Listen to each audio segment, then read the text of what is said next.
The prairie stretched endlessly under the afternoon sun, and Martha stood by the old forge, feeling the heat from the coals mix with the warmth of the day, and she winced as another wave of discomfort reminded her why she had finally called for help. She had been alone on this homestead for 3 months now since her husband Thomas had passed, and she had tried to manage everything herself because that was what frontier women did, and they kept going no matter what. But some things required more than just determination. The baby inside her kicked, and she placed a weathered hand on her swollen belly and whispered soft words of comfort, though she herself felt little of it, and the pain had started 2 days ago, and not the kind that meant the baby was coming, but something else, and something that made her afraid in a way she had not been afraid before. When Jack Morrison rode up that morning after her neighbor's boy had fetched him,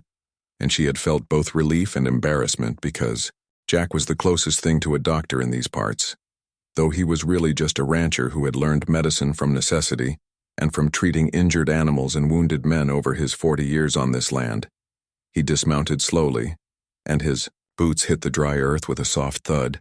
and he removed his hat and held it respectfully, and his face was lined from years of sun and wind.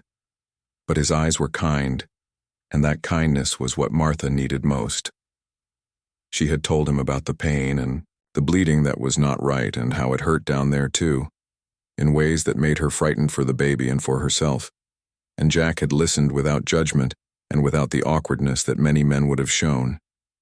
And he simply nodded and asked if she would let him examine what was wrong.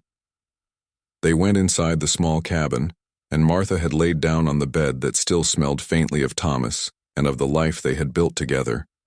And Jack washed his hands in the basin and then came over and asked permission again before proceeding, because respect mattered even in moments of medical necessity,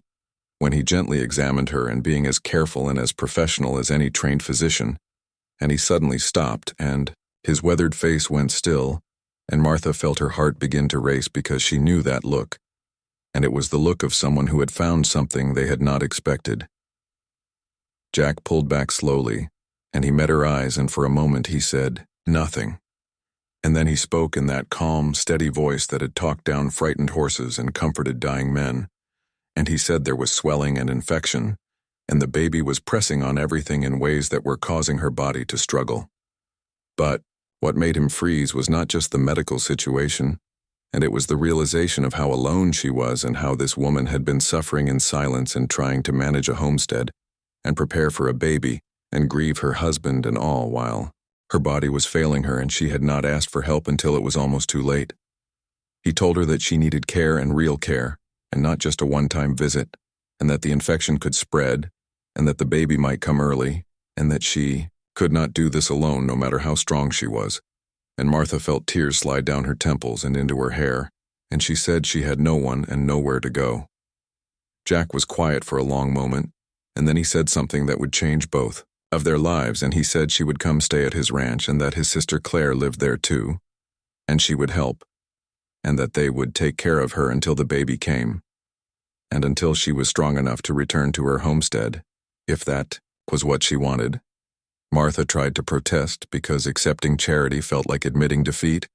and like acknowledging that she could not survive on her own. But Jack shook his head and told her that asking for help was not weakness, and it was wisdom, and that Thomas would have wanted someone to look after her and after their child.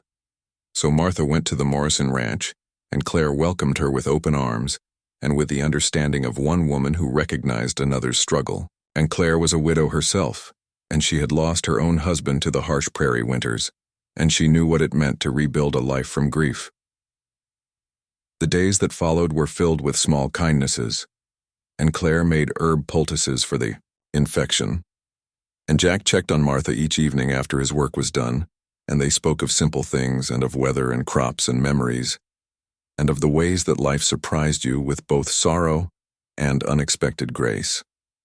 Martha learned that Jack had never married and that he had spent his life caring for this land and for his sister, and for anyone who needed help, and he was the kind of man who showed up when others would have looked away and who believed that community meant carrying each other's burdens without keeping score.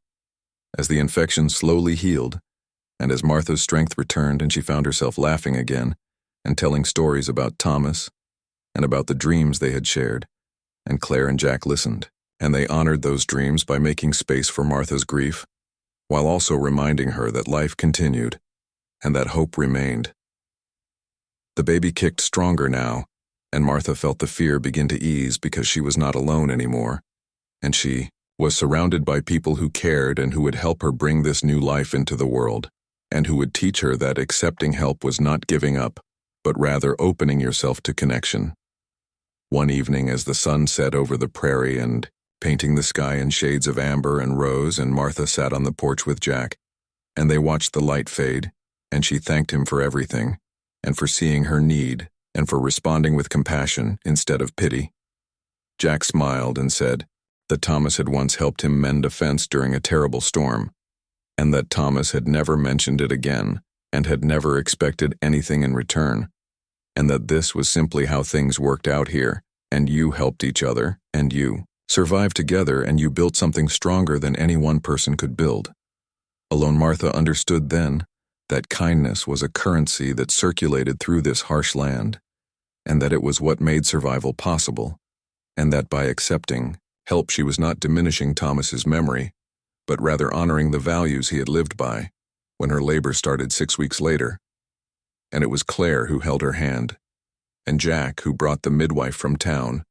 and who waited outside until they heard the baby's first cry, and Martha named her daughter Grace because that was what she had been given, and Grace in her darkest moment, and grace that had carried her through. She stayed at the ranch for 2 more months until she was fully healed, and until Grace was strong enough for the journey back to the homestead. But when the time came to leave and Martha realized that the place she was leaving had become home too, and that family was not just blood but also choice, and also showing up and also caring when it would have been easier to look away. Jack helped her repair the homestead, and Claire came to visit, often bringing food and supplies, and teaching Martha the remedies she would need to care for Grace, and the 3 of them formed a bond that transcended the original emergency, and that was built on mutual respect and on shared struggle, and on the understanding that life was better lived in community. Years later, when Grace was old enough to understand and Martha told her about the day Jack Morrison had frozen while examining her mother, and about how that moment of recognition had led to a different kind of family, and Grace learned that sometimes the hardest thing was admitting you needed help, and that the bravest thing was accepting it.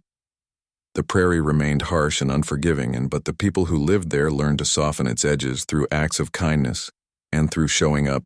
and through recognizing that everyone needed help sometimes, and that offering it was not charity but rather humanity.